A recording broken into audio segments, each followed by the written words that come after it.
Tuhan berserta kamu. Saya gembira bila mereka berkata kepada saya, "Hai, marilah kita menyanyi kepada Tuhan." Allah itu roh. Kemuliaan kepada Allah Bapa, Anak, dan Roh Kudus. Doa untuk kesucian bersama. Ya Allah yang Maha Kuasa, semua hati manusia terbuka di hadapan Tuhan. Semua keinginannya diketahui oleh-Mu, dan daripadamu tiada rahasia yang tersembunyi.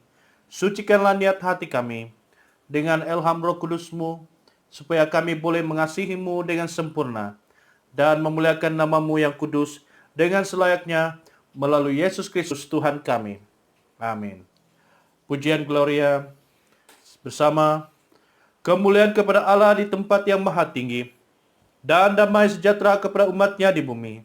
Tuhan Allah, Raja di surga, Allah dan Bapa yang Maha Kuasa, kami menyembah Engkau, kami bersyukur kepadamu, kami memuji Engkau sebab kemuliaan-Mu. Tuhan Yesus Kristus, Anak Tunggal Bapa, Tuhan Allah, Domba Allah, yang menanggung dosa dunia, kasihanilah kami. Engkau yang duduk di sebelah kanan Allah Bapa, terimalah doa kami. Tuhan sejala yang kudus, Engkau sejala Tuhan. Engkau sejala yang maha tinggi, Yesus Kristus dengan Roh Kudus, dalam kemuliaan Allah Bapa. Amin. Mari kita puji Tuhan, katakan Tuhanku Maha Besar. Haleluya.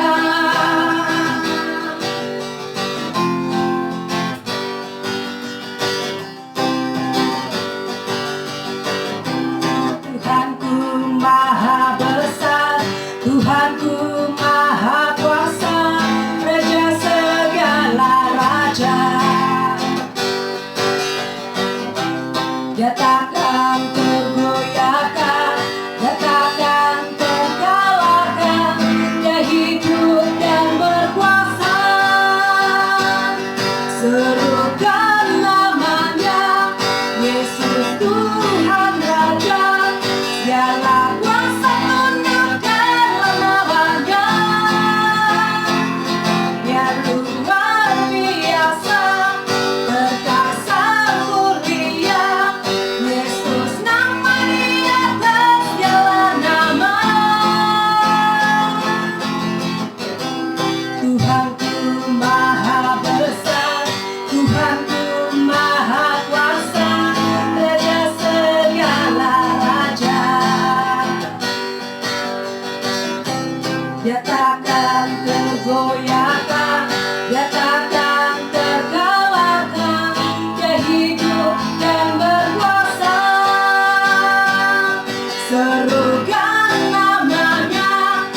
Jamaat Tuhan bersama, Allah Maha Kuasa, Engkau telah mengutus anakmu Yohanes Pembaptis, menyediakan umatmu untuk kedatangan anakmu. Ilhamilah para pelayan dan pengurus kebenaranmu untuk membuat hati orang durhaka berbalik kepada kebenaranmu, supaya apabila dia datang kembali dalam kemuliaan, kami akan berdiri dengan yakin di hadapan dia sebagai hakim kami, yang hidup dan memerintah dengan Engkau dan Roh Kudus, satu Allah, sekarang dan selamanya. Amin. Pembacaan pertama diambil daripada Zefanya pasal 1 ayat 7 hingga 12. Berdiam dirilah di hadapan Tuhan Allah, sebab hari Tuhan sudah dekat. Sungguh Tuhan telah menyediakan perjamuan korban dan telah menguduskan para undangannya. Pada hari perjamuan korban Tuhan itu, aku akan menghukum para pemuka, para anak-anak raja, dan semua orang yang memakai pakaian asing.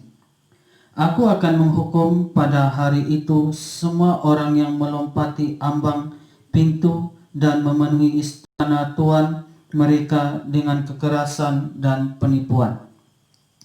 Maka pada hari itu, demikianlah firman Tuhan, akan terdengar teriakan dari pintu gerbang ikan dan ratapan dari perkampungan baru dan bunyi keruntuhan hebat dari bukit-bukit. Merataplah, hai penduduk perkampungan lumpang, sebab telah habis segenap kaum pedagang, telah lenyap segenap penimbang perak.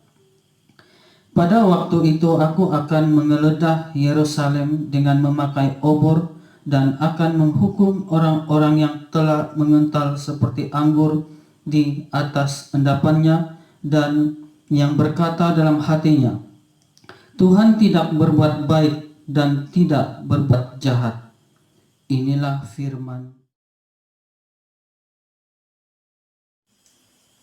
Injil Kudus daripada Tuhan kita Yesus Kristus menurut Injil Matius bab 25 ayat 14 hingga 30. Injil Matius bab 25 ayat 14.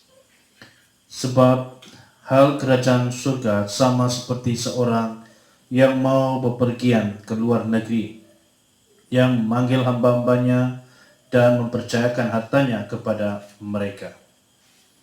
Yang seorang diberikannya 5 talenta, yang seorang lagi 2, dan yang seorang lagi 1, masing-masing menurut kesanggupannya. Lalu ia berangkat. Segera pergilah hamba yang menerima 5 talenta itu. Ia menjalankan uang itu lalu beroleh laba 5 talenta. Hamba yang menerima 2 talenta itu pun berbuat demikian juga dan berlaba 2 talenta. Tetapi hamba yang menerima 1 talenta itu pergi dan menggali lubang di dalam tanah lalu menyembunyikan uang tuannya. Lama sesudah itu pulanglah tuan hamba-hamba itu lalu mengadakan perhitungan dengan mereka. Hamba yang menerima 5 talenta itu datang dan ia membawa laba 5 talenta. Katanya, Tuan, 5 talenta Tuan percayakan kepadaku, lihat, aku telah beroleh laba 5 talenta. Maka kata tuannya itu kepadanya, baik sekali perbuatanmu itu, hai hambaku yang baik dan setia. Engkau telah setia dalam perkara kecil, aku akan memberikan kepadamu tanggung jawab dalam perkara yang besar. Masuklah dan turutlah dalam kebahagiaan Tuanmu. Lalu datanglah hamba yang menerima 2 talenta itu, katanya, Tuan, 2 talenta Tuan percayakan kepadaku, lihat, aku telah beroleh laba 2 talenta. Maka kata tuannya itu kepadanya, baik sekali perbuatanmu itu, hai hambaku yang baik dan setia. Engkau telah setia memikul tanggung jawab dalam perkara yang kecil. Aku akan memberikan kepadamu tanggung jawab dalam perkara yang besar. Masuklah dan turutlah dalam kebahagiaan Tuanmu. Kini datanglah juga hamba yang menerima 1 talenta itu dan berkata, Tuan, aku tahu bahwa Tuan adalah manusia yang kejam, yang menuai di tempat di mana Tuhan tidak menabur, dan yang memungut dari tempat di mana Tuhan tidak menanam. Karena itu aku takut dan pergi menyembunyikan talenta Tuhan itu di dalam tanah. Ini, terimalah kepunyaan Tuhan. Maka jawab tuannya itu, hai kamu, hamba yang jahat dan malas. Jadi kamu sudah tahu bahwa aku menuai di tempat di mana aku tidak menabur, dan memungut dari tempat di mana aku tidak menanam. Karena itu, sudahlah, seharusnya uangku itu kau berikan kepada orang yang menjalankan uang, supaya sekembaliku aku menerimanya serta dengan bunganya. Sebab itu, ambillah talenta itu daripadanya, dan berikanlah kepada orang yang mempunyai 10 talenta itu. Karena setiap orang yang mempunyai, kepadanya akan diberi, sehingga ia berkelimpahan. Tetapi siapa yang tidak mempunyai apapun juga, yang ada padanya akan diambil daripadanya.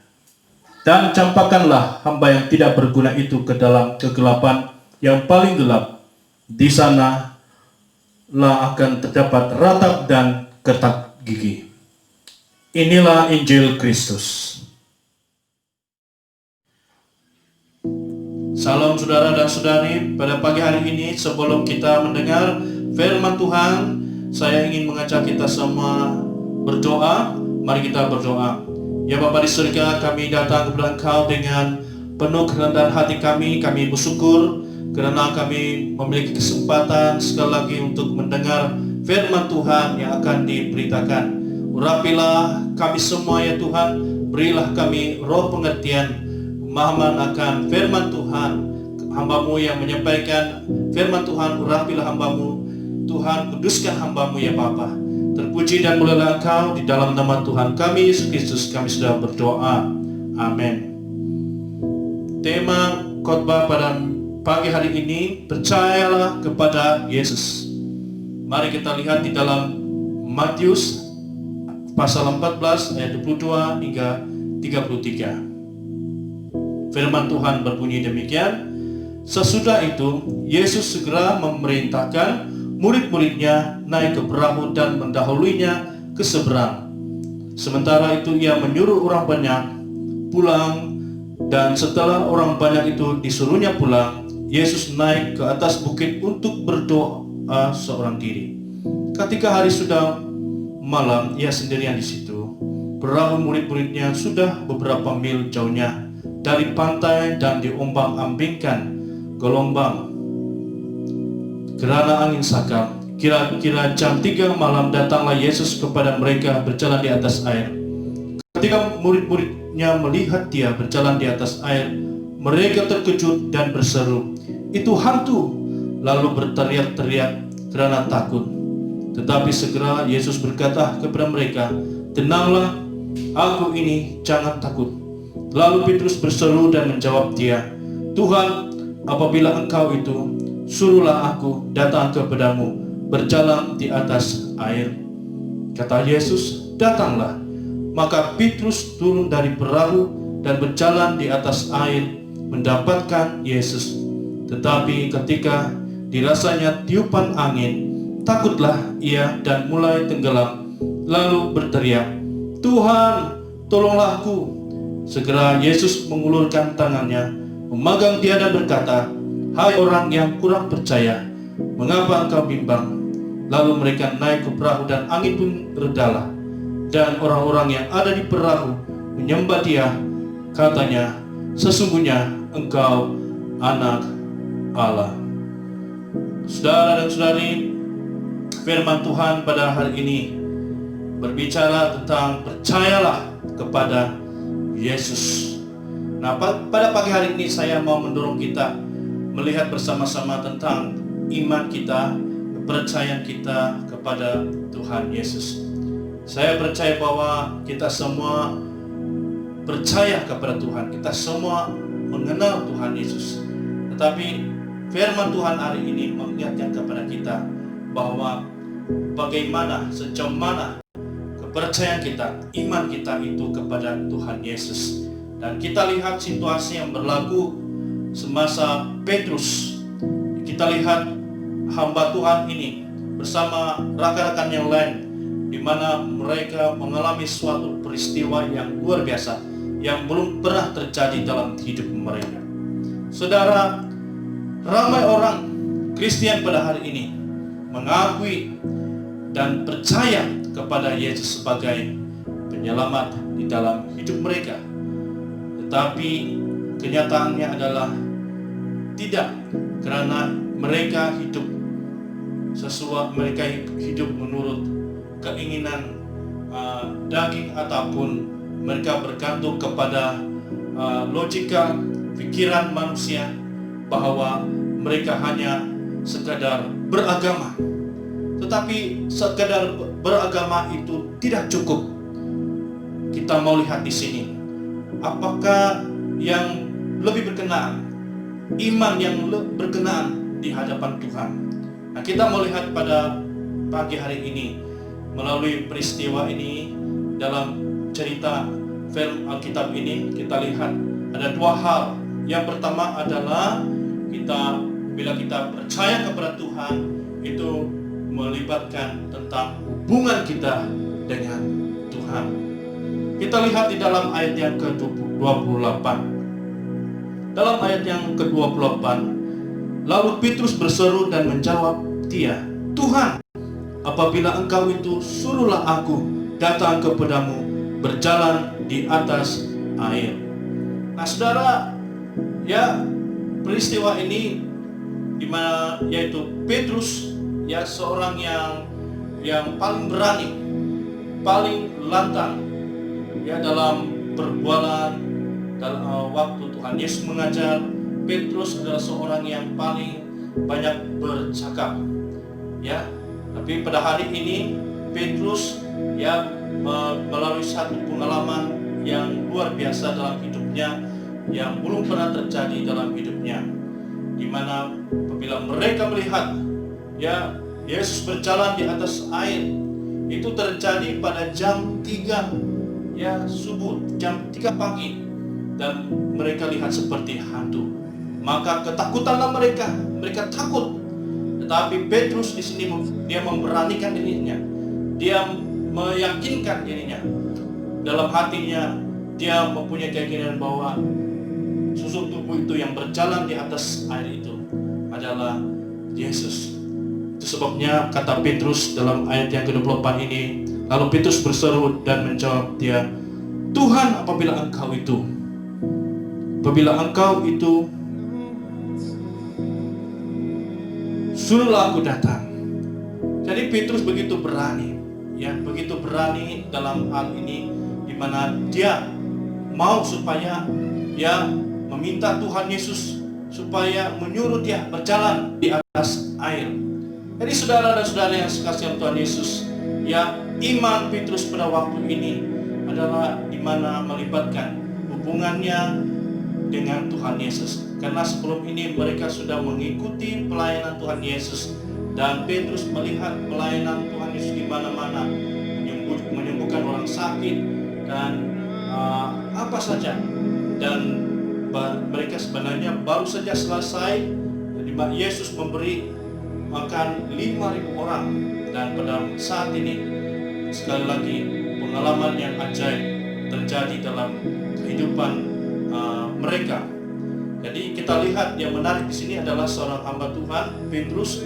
Dia mau supaya Tuhan Yesus menyuruh dia datang kepada dia. Dan apa jawab Tuhan Yesus? Ya, Tuhan Yesus menyuruh dia datang, memerintah Petrus datang. Datanglah, kata Tuhan Yesus. Nah, kita lihat dalam ayat yang ke-29, kata Yesus, "Datanglah." Maka Petrus turun dari perahu dan berjalan di atas air mendapatkan Yesus. Kita melihat di sini keyakinan, keberanian Petrus, ya, karena dia percaya bahwa orang yang menyuruhnya itu, dia mempercayakan dirinya, dia yakin bahwa dia boleh berjalan di atas air karena arahan ataupun perintah Tuhan Yesus. Dan apa yang terjadi, kita lihat Petrus berjalan di atas air. Nah, pada waktu itu saudara, ya, kita lihat, ya, Petrus berjalan di atas air, dia tidak peduli apa yang berlaku di sekitarnya. Mungkin Nah, kawan-kawan yang lain pun ya takut, ya pada waktu itu ribut, ya ombak yang sangat tinggi, dan Petrus tidak peduli ombak itu, dia tidak peduli. Kawan-kawan yang lain mungkin menyuruhnya jangan berjalan turun, mereka khawatir Petrus tenggelam, tetapi Petrus, kita melihat bahwa Petrus berjalan di atas air. Wah, ini suatu hal yang sungguh luar biasa yang terjadi dalam kehidupan Petrus. Ya, Petrus sendiri pun mungkin dia tidak pernah mengalami pengalaman seperti ini. Dan kita melihat bahwa Tuhan menyatakan kekuasaannya kepada kita pada hari ini, dan juga pada masa itu, pada masa Petrus, bahwa ya Tuhan juga boleh mengarahkan Petrus berjalan di atas air, datang kepada dia.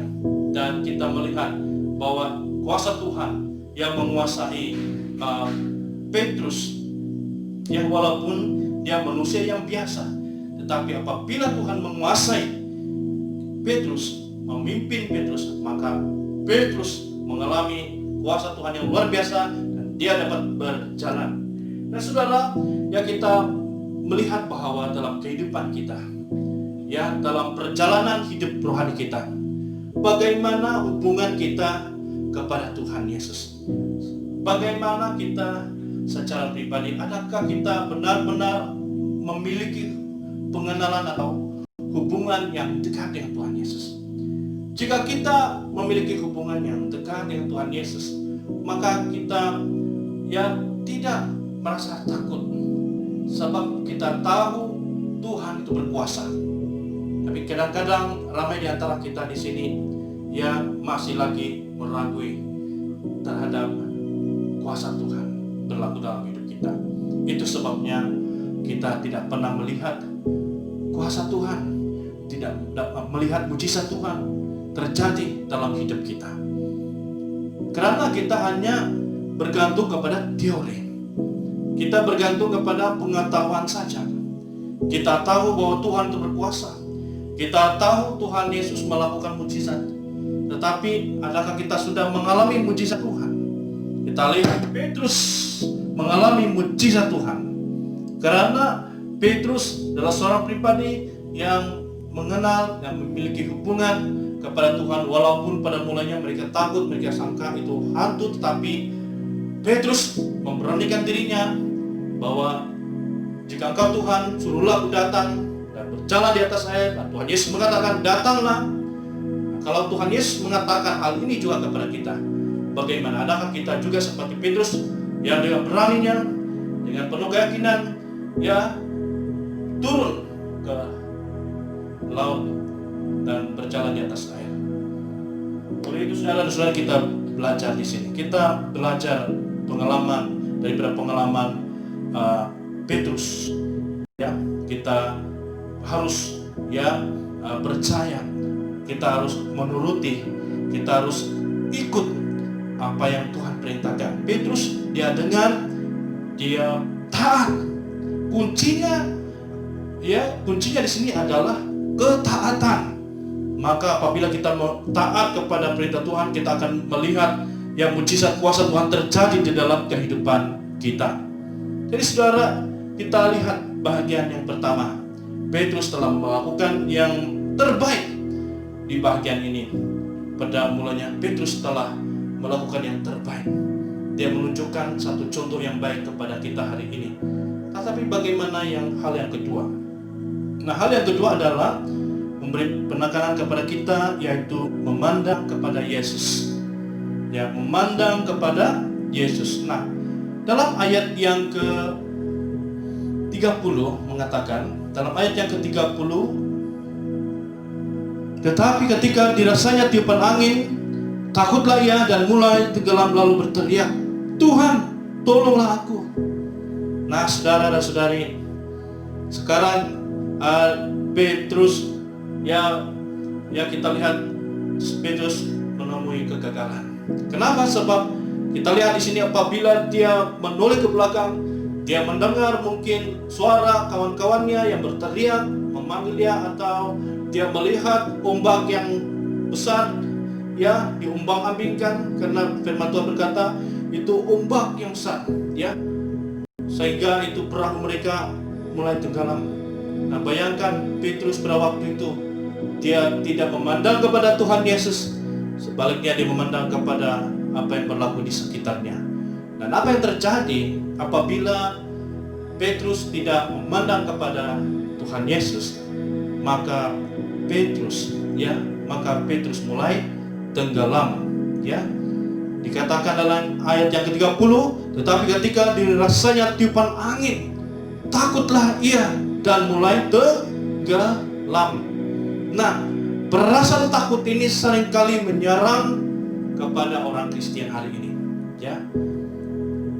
Saya mau tanya kita, ada siapa atau adakah di antara saudara-saudari yang seringkali mengalami perasaan takut, ya, selalu mengalami ketakutan apabila ada masalah, apabila ada penyakit, takut, ya, seringkali takut, apa saja perkara pun takut. Dan kita lihat bila Petrus dia tidak melihat Tuhan Yesus, sebaliknya dia melihat apa yang berlaku di sekitarnya, dia mulai takut, ya.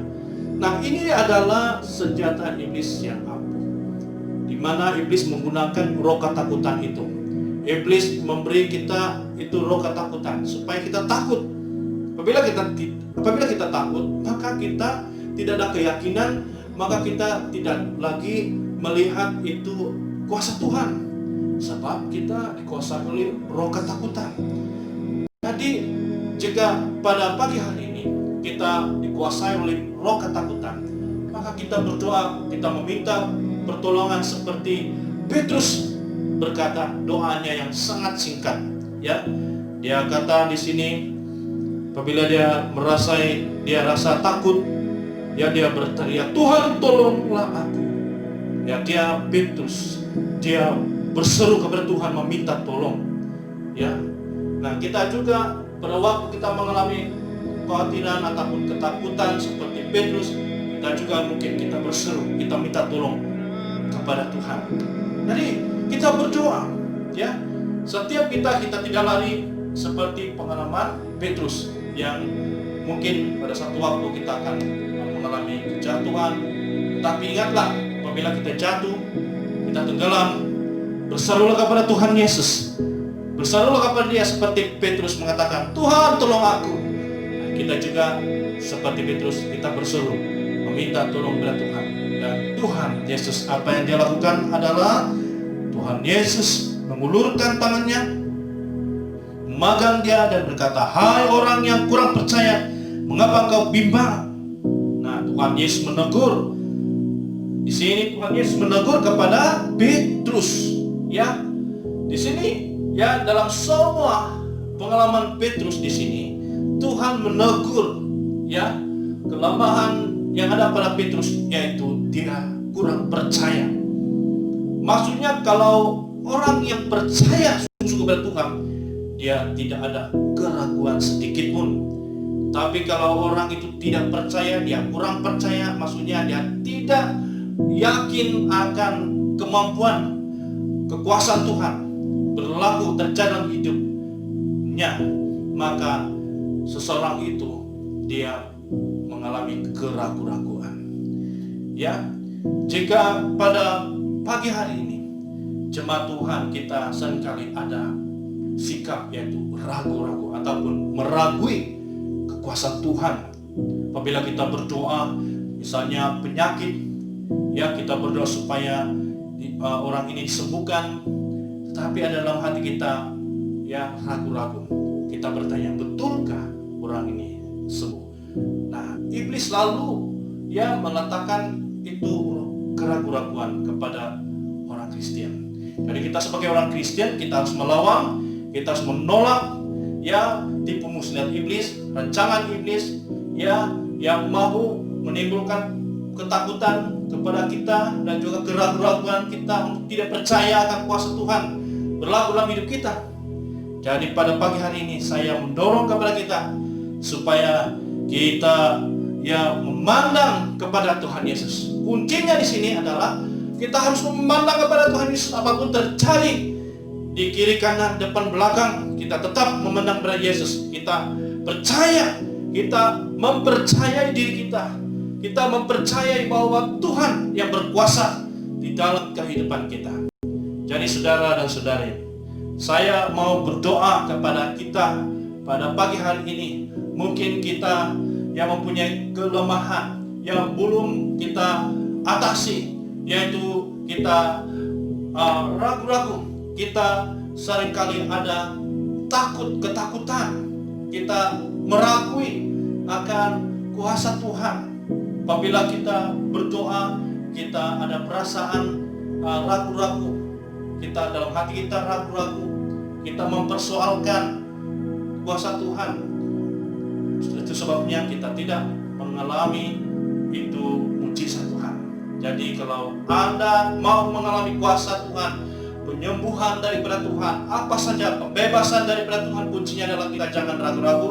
Sebaliknya kita percaya, kita yakin, kita mengimani firman Tuhan ini. Apa yang firman Tuhan katakan kepadamu, percaya, ya, maka terjadi mujizat Tuhan dalam hidup kita.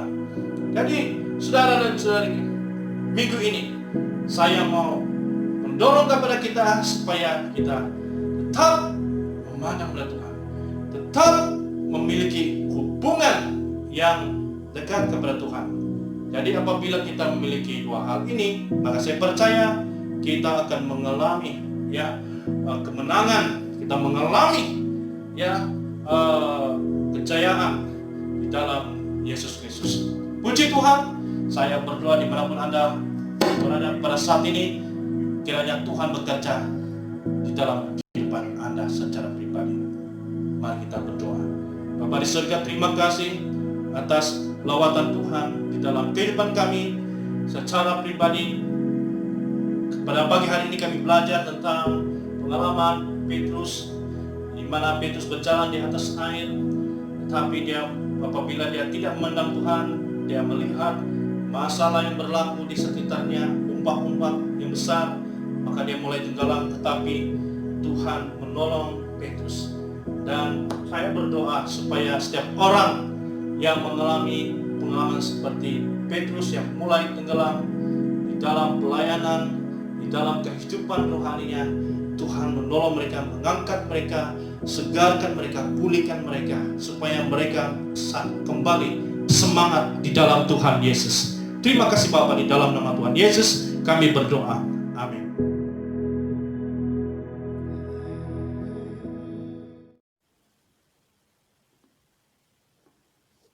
Jemaat Tuhan, mari kita mengakui iman Naisin bersama.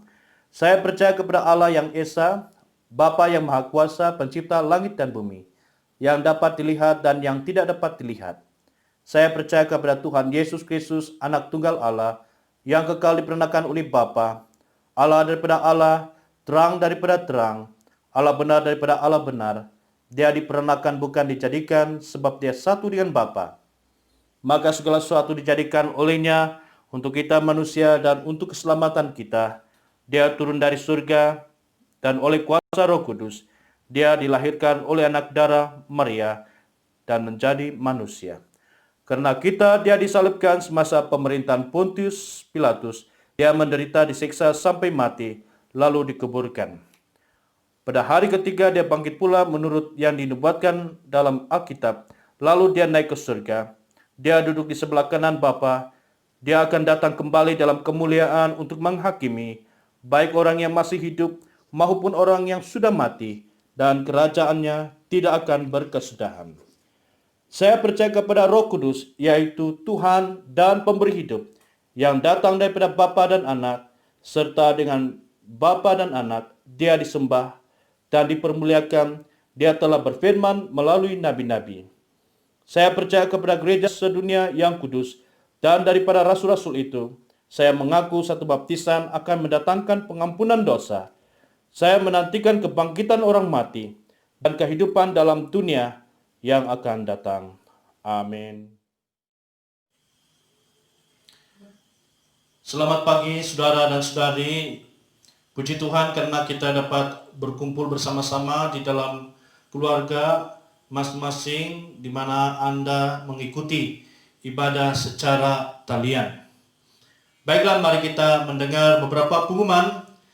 Yang pertama adalah saya ingin mengingatkan kepada semua ahli PCC bahwa kita akan mengadakan masyarakat pada 27 hari bulan 11 bertempat di rumah Padri. Masanya ialah jam 6 petang. Jadi saya mendorong kepada semua jemaat Tuhan supaya terus mendoakan kepada kami yang akan mengadakan masyarakat pada masa tersebut. Yang seterusnya adalah Padri terus mendorong kepada semua gereja, yaitu persekutuan doa bersama keluarga. Setiap hari Isnin saya mendorong supaya kita bersama-sama di dalam doa, dan manakala bahan doa akan diberikan kepada Anda. Yang seterusnya yaitu pelayanan sel kanak-kanak. Padri mendorong kepada khususnya kepada ibu bapa di gereja Sumur Hidup Kuala Penyu supaya mendorong anak-anak Anda untuk mengikuti sel kanak-kanak ini. Terima kasih untuk kerjasama semua ibu bapa yang mendorong anak-anak Anda untuk mengikuti sel kanak-kanak ini. Terima kasih karena Anda memberikan perhatian untuk pengumuman kita pada minggu ini. Tuhan memberkati. Marilah kita berdoa seperti yang diajarkan oleh penyelamat kita. Bersama Bapa kami di surga, dikuduskanlah namamu, datanglah kerajaanmu, jadilah kehendakmu di bumi seperti di surga. Berikanlah kami pada hari ini makanan kami sehari-hari. Ampunilah kami akan dosa-dosa kami, seperti kami juga mengampuni orang yang bersalah kepada kami. Janganlah membawa kami ke dalam pencobaan, tetapi lepaskanlah kami dari penjahat, karena Engkaulah punya kerajaan, kuasa dan kemuliaan, sekarang dan selama-lamanya. Amin.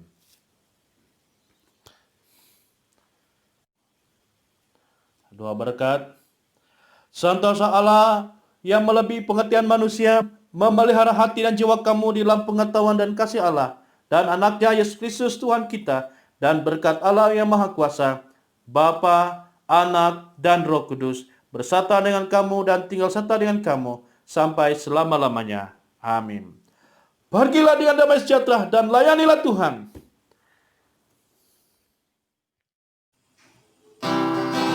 Mari kita puji Tuhan, katakan Tuhanku Maha Besar. Haleluya.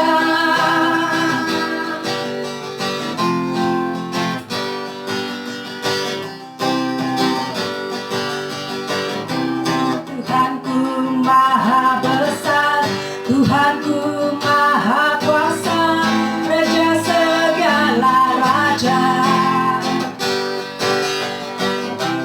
Dia tak